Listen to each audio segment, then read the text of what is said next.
প্রথমত আমার হচ্ছে এটা স্মুথনেস থাকতে হবে। আমি যেটা টান দিলাম এটা স্মুথ আছে না, দেখেন এই স্মুথনেস থাকতে হবে, তার মানে এটা বোঝা যাবে যে ওভার বিটিং হয়নি। আমি যদি দেখি টান দেওয়ার পর স্মুথ না, এটা ফাটা ফাটা ভাব চলে আসছে, তার মানে আমার কি ওভার বিটিং হয়ে গেছে।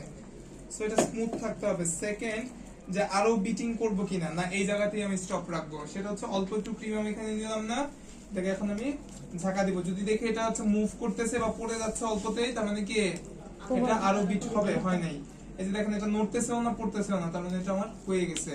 1 থেকে 20 বিট আমার প্রয়োজন নাই। যদি আমি দেখতাম যে পড়ে যেত তাহলে আরো বিট করতাম। বুঝতে পারছি?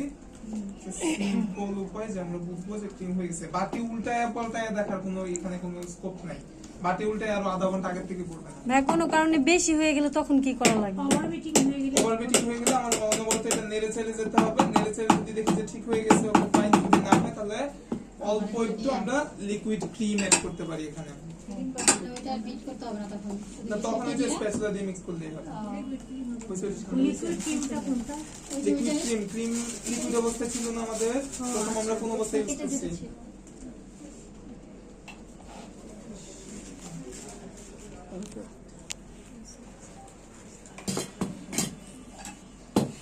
আচ্ছা, আমরা মূলত পেস্ট্রি ক্রিমের কাজ কি? পেস্ট্রি ক্রিম হচ্ছে আপনার এটা জাস্ট টেস্ট এনহ্যান্স করার জন্য ইউজ করি। পেস্ট্রি ক্রিম কোনো ডেকোরেশনাল ক্রিম না, এটা জাস্ট কেকের টেস্টকে আরো বেটার করবে, ঠিক আছে? বেটার টেস্টের জন্য আমরা পেস্ট্রি ক্রিম ইউজ করি। এখন আমরা এই পেস্ট্রি ক্রিমটা ইউজের নিয়ম হচ্ছে শুধু পেস্ট্রি ক্রিম আবার ইউজ করা যাবে না, এটাকে কি করতে হবে? হুইপ ক্রিমের হেল্প নিতে হবে, সাথে করে হুইপ ক্রিম মিক্স করে তারপর ইউজ করতে পারবো। তবে এটা অনলি ফর কেকের মাঝখানে লেয়ারে ইউজ করতে পারবো। পেস্ট্রি ক্রিম যে মেকিং করলাম, পেস্ট্রি ক্রিম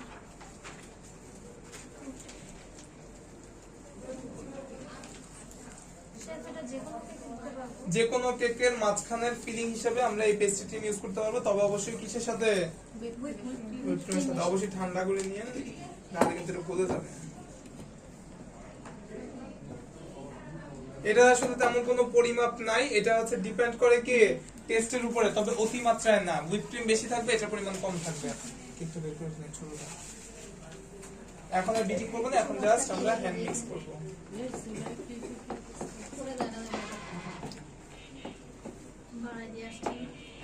একটা লুসনি দিয়ে আমি একটু হেল্প করি, ধরি।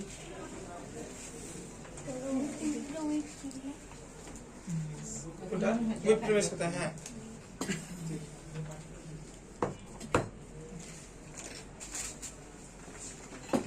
এইটা এখন কি, এটা এই পর্যায়ে যে মিক্সিং করলাম, এটা কোন কেকে দিতে পারবো বলেন তো? এটা এখন ডাইরেক্ট যেভাবে আছে এভাবে আমরা ভ্যানিলা কেক ইউজ করতে পারবো, কারণ এর মধ্যে অলরেডি ভ্যানিলা একটা ফ্লেভার আছে। আমার পেস্ট্রি ক্রিমে ভ্যানিলা দেওয়া আছে, হুইপ ক্রিমে একটা ভ্যানিলা ফ্লেভার থাকেই, ঠিক আছে? এখন যদি আমি সামনে নিয়েছি কোন কেক? অরেঞ্জ। সেক্ষেত্রে আমি এখন কি করতে হবে? যদি অরেঞ্জ কেকে দিতে চাই, কেন কালার? Flavour, not colour. আমার যে কেকে দিব শুধুমাত্র কি করব? এক্সট্রা করে সেই ফ্লেভারটা আমার এর মধ্যে অ্যাড করতে হবে। বুঝতে পারছি? এখন যদি আমি লেমন দিতাম তাহলে কি করতাম? এই ফ্লেভারগুলো আমি সরাই ফেলাই। ওই যে ওই পাশে ওই তেলের পাশে দেখেন একদম লাস্টের সারিতে সিরিয়াল করে রেখে দেন, একটার উপর একটা।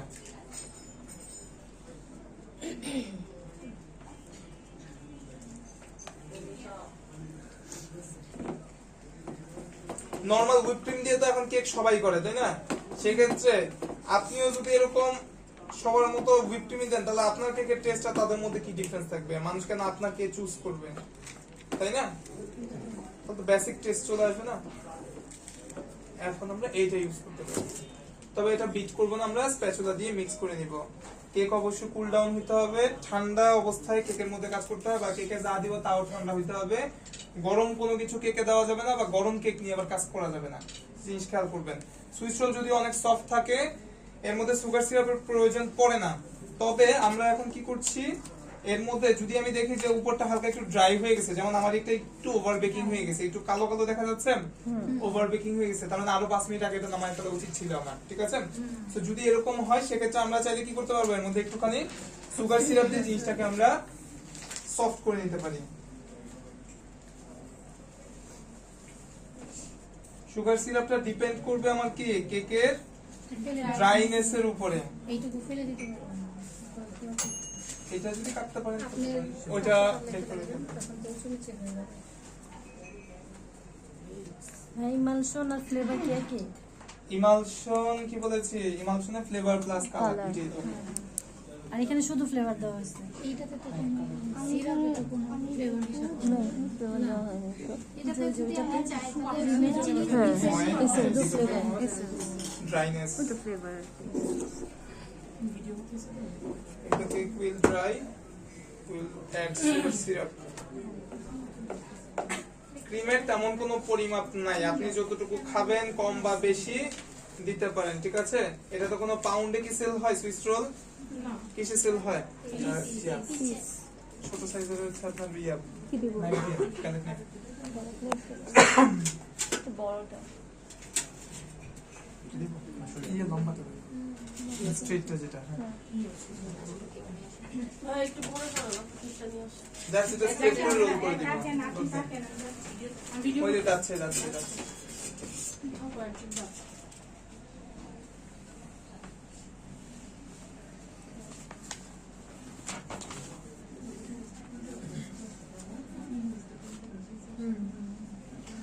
এটা আমরা খাইনি, আমরা খাইছিলাম না।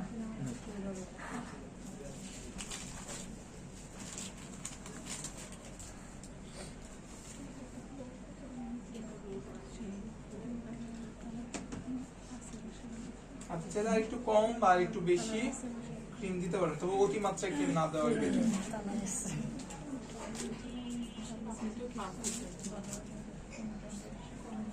ওনাদের এখানে আছে। এটার পর রোল হ্যাঁ, নিলে এখান থেকে নেওয়া যাবে।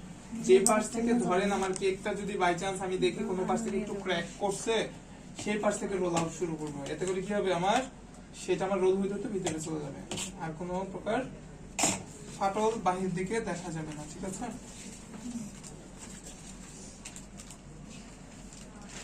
আচ্ছা ভাইয়া, কেক তো হয়ে গেছে, তবে উপরের অংশটা মানে সফট, এটা কি বুঝতে নিয়ে আসেন, নিয়ে আসেন। নিয়ে আসবো? হাত দিলে কি হাতের সাথে উঠে আসে? হ্যাঁ, যদি হ্যাঁ, উঠে- না না না, তাহলে নিয়ে আসেন।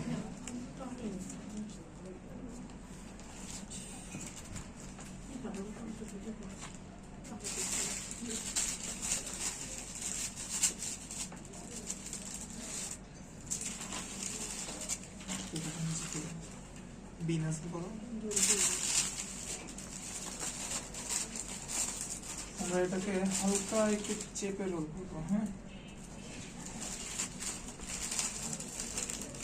কেন চাপ দিব, যাতে ওটা রোলটা একটু টাইট হয়, ভিতর থেকে কোনো প্রকার গ্যাপ না থাকে। এখন দেখা যায় কাটলাম, ভিতরে এক জায়গায় ক্রিম আছে আর এক জায়গায় ক্রিম নাই, আবার এমন চাপ দিয়ে না যে যা দিচ্ছি সবাই করে Yes. এখন এই পর্যায়ে এটাকে মাস্ট বি মিনিমাম 4 থেকে 5 ঘন্টা নরমাল একটু সাইড দেন তো, এটা সাইড আছে। আসেন আসেন আপনি 4 আসেন। থেকে 5 ঘন্টা ফ্রিজে রাখি নরমাল